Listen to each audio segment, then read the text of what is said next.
Des femmes ukrainiennes traitées comme du bétail. L'autre aspect de la guerre. Et si tu veux te ramasser une grosse baffe en pleine face, regarde ça.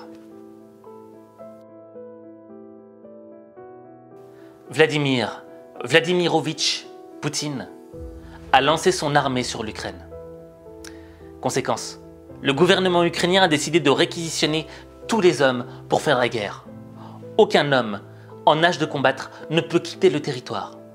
Il doit rester pour lutter, pour résister. Autre conséquence, toutes les femmes sont amenées à sortir du territoire avec les enfants. Normal, elles sont beaucoup plus vulnérables. Mais il se pourrait qu'elles soient encore plus vulnérables en dehors du territoire.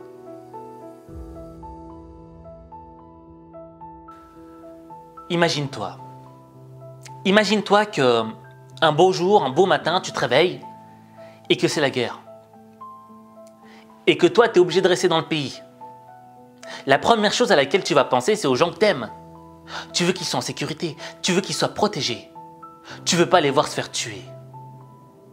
Et donc, ta femme, ta mère, ta fille, tes sœurs, tes enfants ont la possibilité de sortir du pays. Et toi, tu vas tout faire pour les faire sortir de ce pays. Parce que c'est ta responsabilité. Parce que tu les aimes. Parce que tu veux les voir en sécurité. Et quand toi, tu es sur le terrain de guerre en train de te battre, tu penses à eux. Et la seule chose que tu espères, la seule chose pour laquelle tu pries, c'est que eux restent en vie. Et qu'ils vivent leur vie. Mais quelle serait ta réaction si je te disais que, en dehors du pays, dans un pays étranger, il y a des hommes qui aimeraient les exploiter? Je pense que tu serais habité par la rage, par la haine.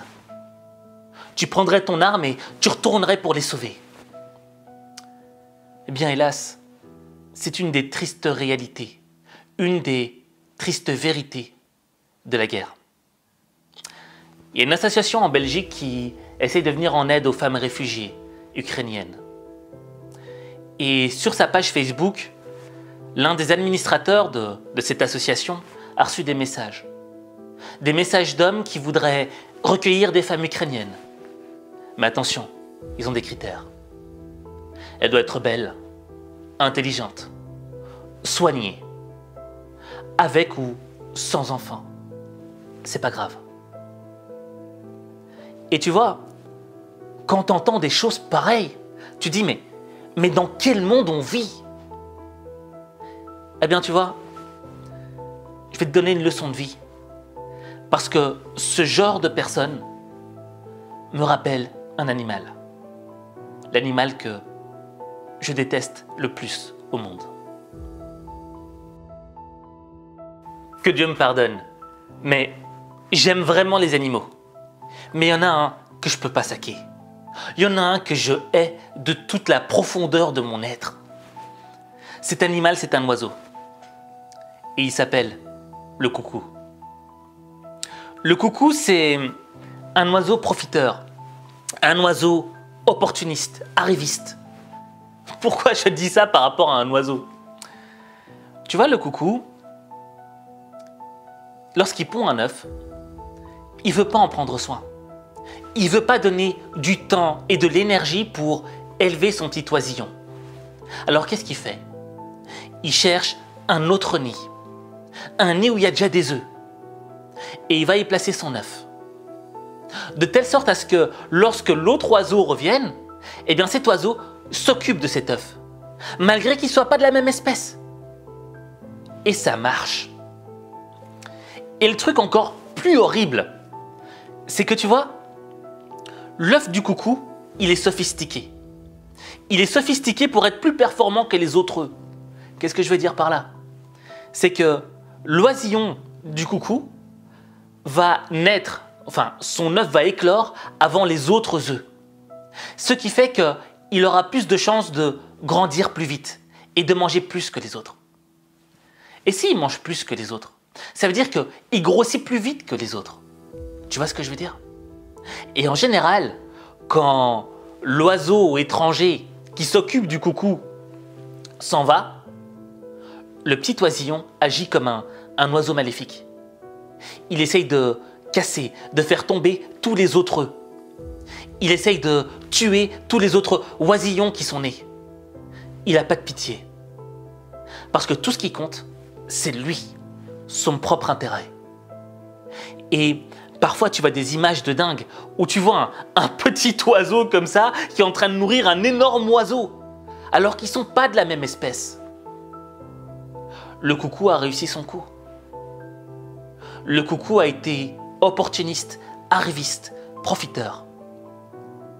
Il a utilisé le temps et l'énergie d'un autre pour combler son propre intérêt. Et dans la vie, il existe des coucous humains. Des coucous humains tels ces hommes profiteurs des femmes ukrainiennes. Parce qu'ils profitent de leur misère, de leur pauvreté, du fait qu'elles soient perdues dans leur vie pour les utiliser pour leur propre intérêt. Et tu vois ça, c'est une vraie leçon de vie. Je te jure, moi ça me fout la haine. Ça me fout la rage de savoir que il y a des gens qui profitent de la misère humaine. Je veux dire, imagine-toi si tu étais dans une scène de guerre, quoi, quel que soit le pays, et que toi t'es blessé au milieu de nulle part, et que tu penses à tes gens et tu t'imagines qu'ils pourraient se faire exploiter. Ça mettrait la rage en toi. Alors que tout ce que tu voudrais, c'est qu'on puisse les aider. Mais ça, c'est la réalité du monde. Les coucous humains existent. Et ils existent également dans notre quotidien.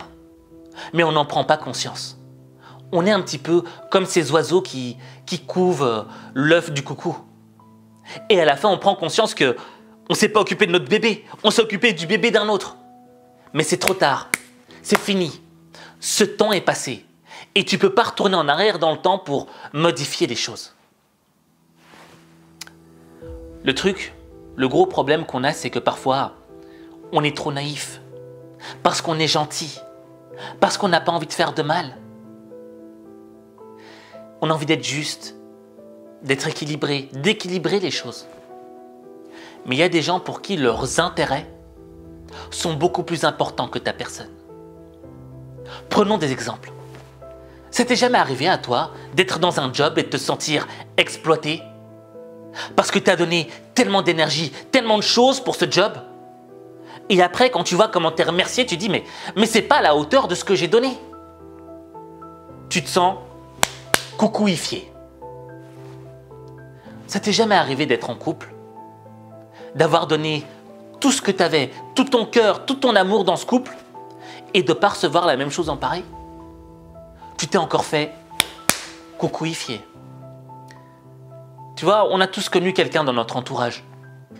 Quelqu'un qui était beau, une personne belle, une personne qui brillait, qui avait une beauté intérieure qui se ressentait à l'extérieur, une putain d'énergie positive qui se transmettait.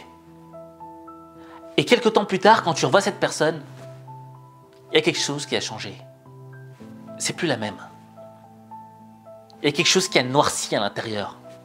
Cette personne n'est plus que l'ombre d'elle-même. Pourquoi? Parce qu'elle a rencontré un coucou humain. Un coucou humain qui a exploité sa beauté intérieure pour faire naître ses propres intérêts. C'est la réalité de la vie. Et tu vois, si je t'ai fait cette vidéo-là, c'est pour que tu prennes conscience de ce qu'est le vrai monde. Dans ce monde, certes, oui, il y a des gens gentils, c'est normal. Mais il y a aussi des grosses merdes. Il y a des gens horribles. Il y a des coucous humains. Et si tu veux vraiment réussir ta vie, si tu veux réussir tes rêves, j'estime qu'il est temps que tu fasses un bilan des gens qui t'entourent. Est-ce que parmi les gens qui t'entourent, existent des coucous humains? Est-ce que parmi les gens qui t'entourent, il y en a qui t'aiment pour ce que tu as et pas pour ce que tu es? Si oui, il est temps pour toi d'éliminer ces gens de ta vie. Parce qu'il n'y a qu'en éliminant ces gens de ta vie que tu feras vraiment quelque chose de ta vie. Mais pour faire quelque chose de ta vie, il n'y a que toi qui peux le faire. Il n'y a que toi.